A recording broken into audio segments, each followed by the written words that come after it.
When the dead answer back, the promise and peril of AI resurrection. Part 1. I miss you, Dad. The reply appeared almost instantly. I'm still with you. Don't worry so much. For one breathtaking moment, it felt impossible. Her father had died months earlier.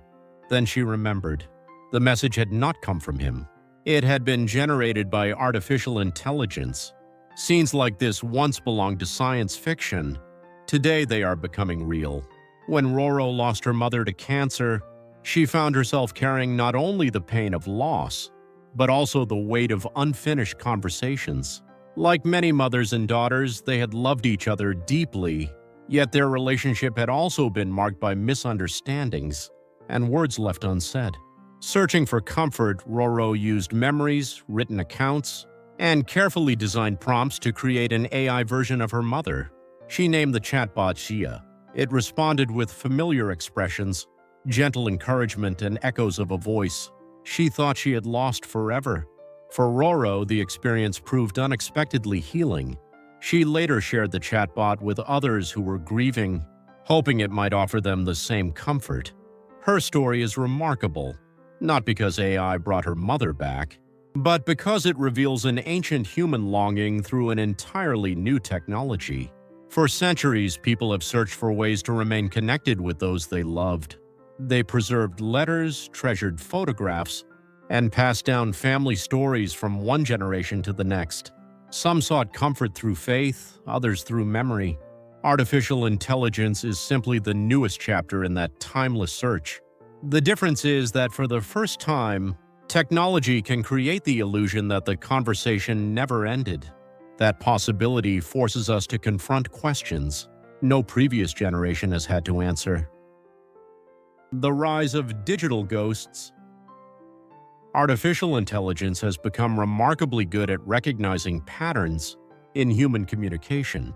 Given enough emails, text messages, voice recordings, photographs, and social media posts, it can imitate a person's vocabulary, humor, and conversational style with startling accuracy. These creations are often called Griefbots, deadbots, or digital afterlife technologies. Unlike a photo album or a recorded interview, they do more than preserve memories. They generate new conversations, creating the impression that a relationship continues beyond death. Researchers now describe this emerging field as death tech, a rapidly growing industry that challenges long-held ideas about personhood, dignity, memory, and grief. Rather than simply preserving the past, these systems blur the boundary between remembrance and simulation. Yet not every digital memorial is the same. Recording a grandparent's life story preserves what they actually said. An AI chatbot predicts what they might have said. Voice cloning raises different concerns from photorealistic avatars, and both differ from autonomous digital personas that continue interacting long after someone has died. The technologies may appear similar. Ethically, they are worlds apart. From science fiction to reality. One of the earliest and most widely discussed examples of AI resurrection came in 2015, when entrepreneur Eugenia Kuida lost her close friend Roman Mazurenko in a traffic accident. Hoping to preserve something of him, she trained an AI chatbot using thousands of his text messages. Friends could once again chat with Roman. Some found the experience comforting. Others found it deeply unsettling. The chatbot often sounded remarkably like him, yet it also produced responses he never would have given. It became clear that the AI was not reviving Roman. It was predicting how Roman might have replied. Years earlier, the television series Black Mirror imagined almost the same future.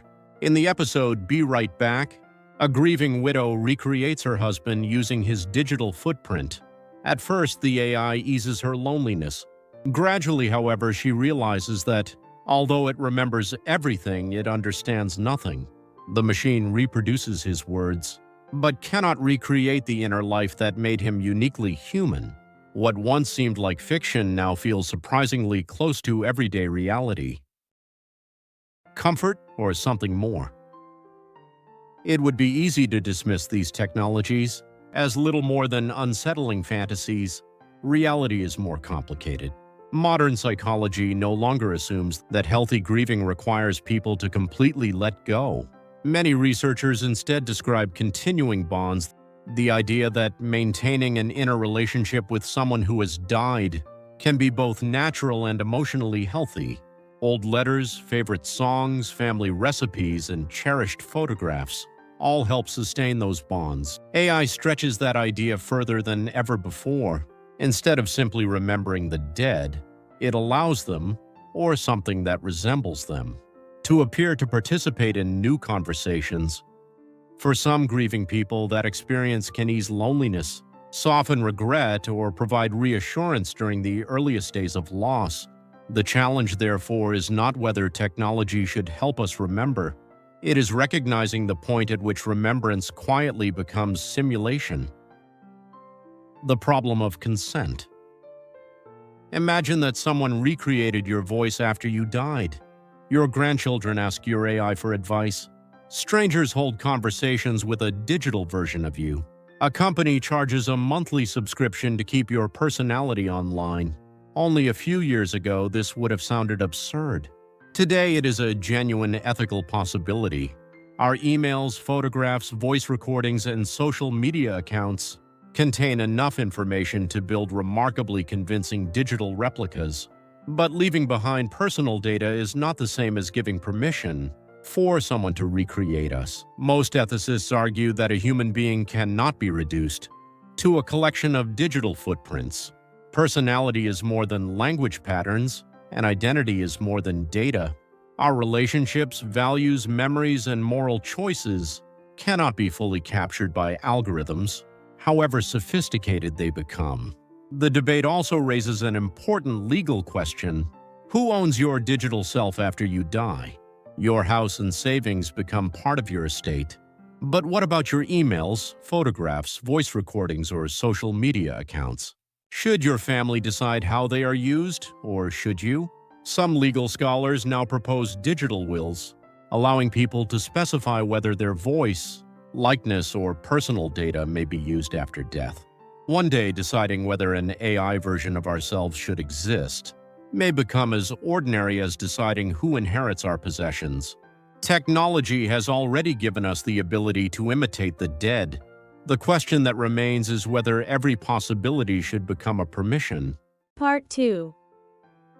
When memory begins to change. Memory has never been a perfect record of the past.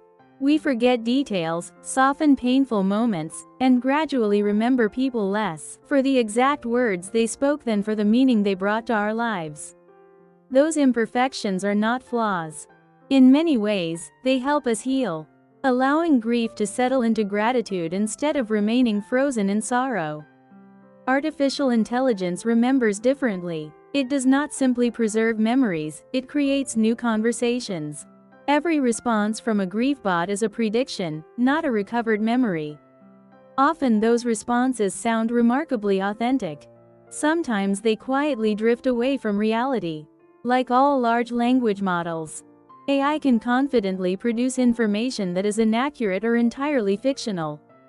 Imagine asking an AI version of your grandfather about his childhood.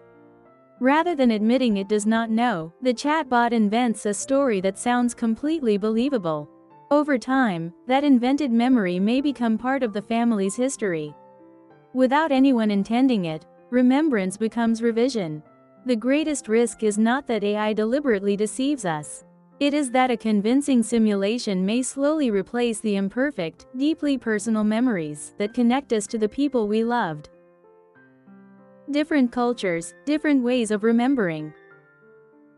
Our understanding of grief is shaped not only by psychology but also by culture.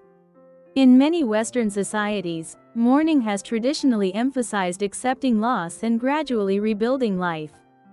Today, however, psychologists increasingly recognize that healthy grieving does not always require letting go.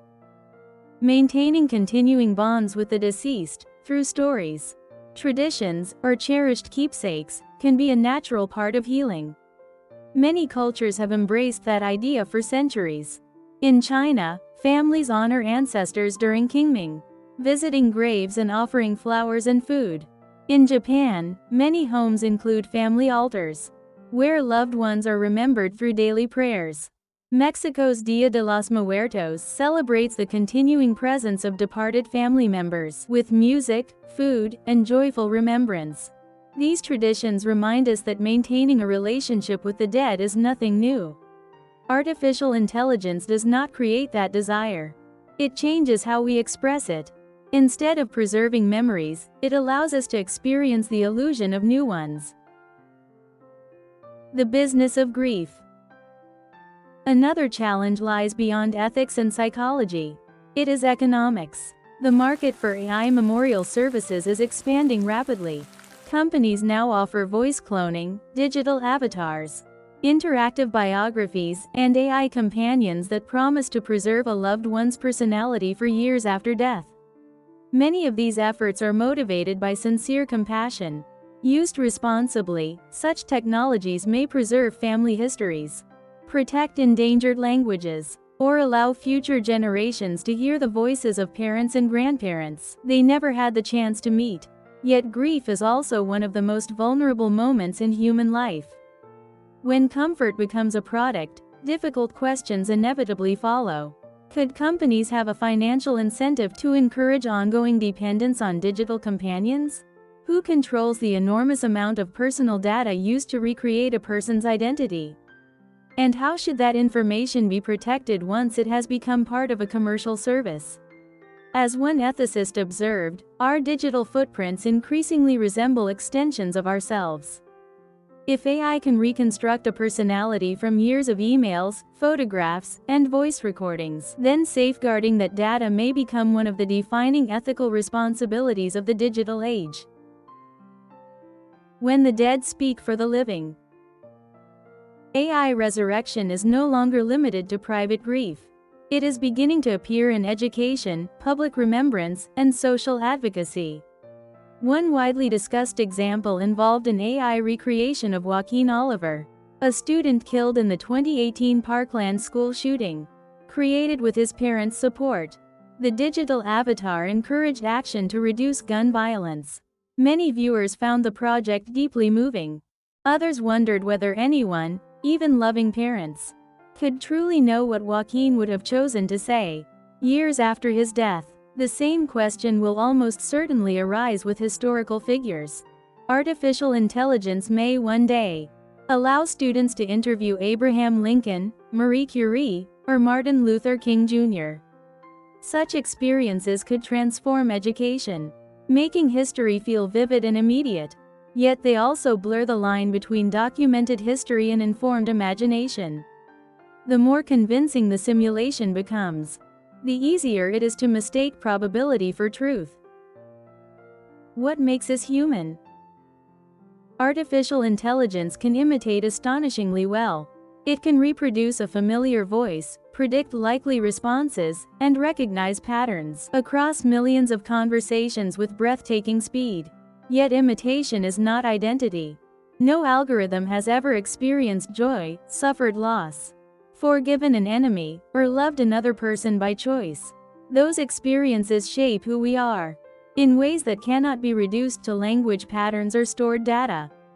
For that reason, many philosophers, theologians, and ethicists argue that a human being is more than information. A life is not simply a collection of memories, but also consciousness, relationships, moral responsibility, imagination, and the mysterious inner awareness that no machine has yet explained. Recent scholarship on AI and death tech reaches much the same conclusion. Digital footprints may preserve traces of a person, but they cannot capture the fullness of human existence. Perhaps that is why every digital resurrection leaves us with the same quiet realization. It resembles someone we love, but resemblance is not the same as presence.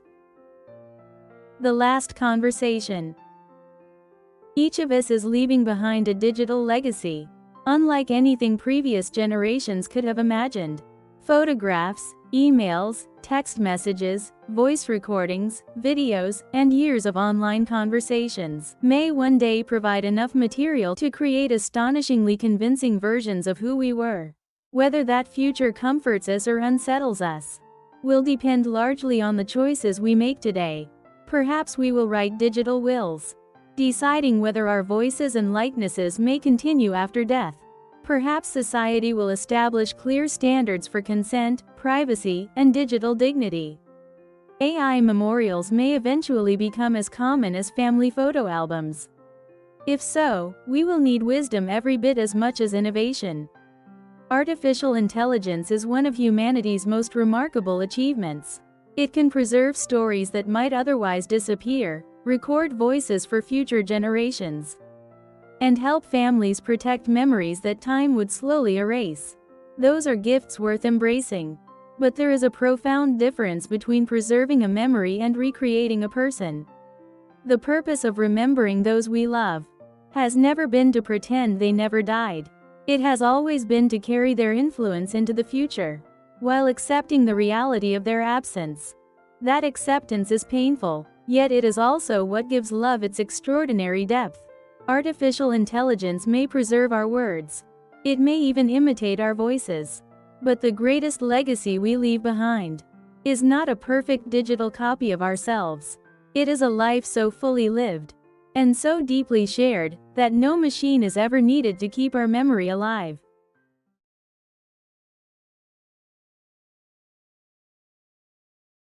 It's time to study new words in context. 1. Peril. Definition: great danger or a serious risk. Example: the climbers faced great peril during the snowstorm.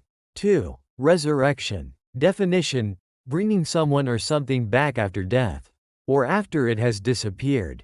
Example: the movie tells the story of the resurrection of an old hero through AI. 3. Breathtaking. Definition: so surprising, beautiful, or exciting that it makes you stop and look. Example: we saw a breathtaking view from the top of the mountain. 4. Prompt. Noun. Definition: words or instructions that tell a person or an AI what to say or do. Example: she wrote a prompt to help the AI create a story. 5. Grieving. Definition: feeling deep sadness because someone has died. Example: the grieving family gathered to remember their father. 6. Startling. Definition: very surprising or shocking. Example: the test results showed a startling change.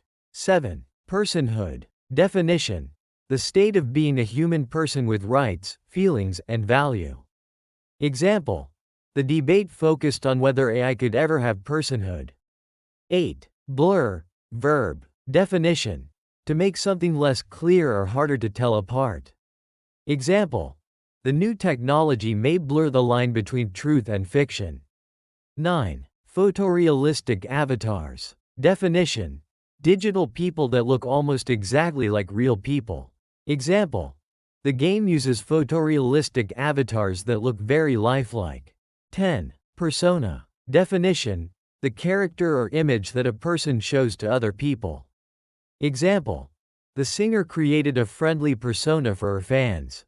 11. Unsettling. Definition: making people feel worried, uncomfortable, or uneasy. Example: the strange silence in the house was unsettling. 12. Deliberately. Definition: on purpose, not by accident. Example: he deliberately left his phone at home to enjoy a quiet day. 13. Keepsakes. Definition: small things that people keep to remember someone or something special. Example: she keeps her grandmother's ring as one of her favorite keepsakes.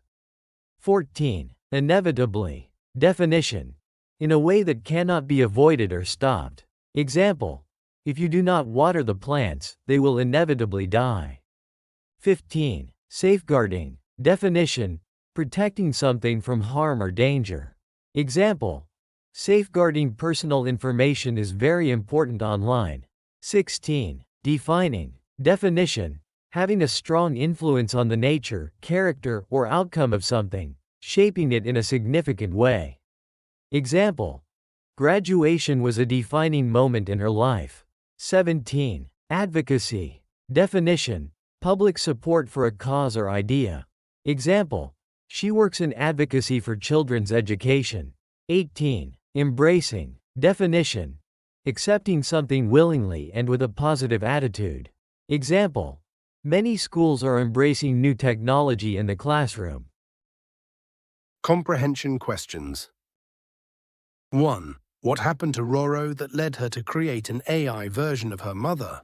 Answer: Roro's mother died of cancer, and Roro wanted comfort after losing her. 2. What was the name of the AI chatbot that Roro created? Answer: she named the chatbot Zia. 3. Why does the article say AI is different from letters or photographs? Answer: because AI can create new conversations, instead of simply preserving old memories. 4. What are Griefbots or digital afterlife technologies? Answer: they are AI systems that imitate a deceased person's voice, writing style and personality, so people can interact with them. 5. Why is the story of Roman Mazurenko important in the history of AI? Answer: it was one of the first well-known examples of using AI to recreate a deceased person's conversations. 6. What lesson does the Black Mirror episode Be Right Back teach about AI? Answer: it shows that AI may imitate a person very well, but it cannot truly become that person. 7. What do psychologists mean by continuing bonds? Answer: they mean that it can be healthy to keep an emotional connection with someone who has died. 8. Why do many ethicists believe consent is important before creating an AI version of a deceased person? Answer: because people should have the right to decide whether their voice, image, and personal data may be used after they die. 9. What is a digital will? Answer: a digital will is a document that tells others how a person's digital information and AI likeness should be used after death. 10. According to the article, how can AI slowly change our memories?